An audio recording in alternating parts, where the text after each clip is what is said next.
প্রধানমন্ত্রী নরেন্দ্র মোদীর শপথ অনুষ্ঠানে আমন্ত্রণ পেতে পারে পাকিস্তানও।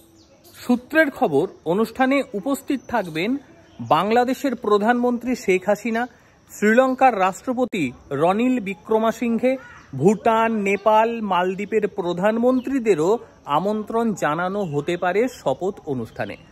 পড়শি দেশগুলির মন জয়ের চেষ্টা তো থাকছেই, তাঁরই সঙ্গে চীনের প্রভাব রুখতে এই রণকৌশল করতে পারে ভারত। এবার আসি পাকিস্তানের বিষয়।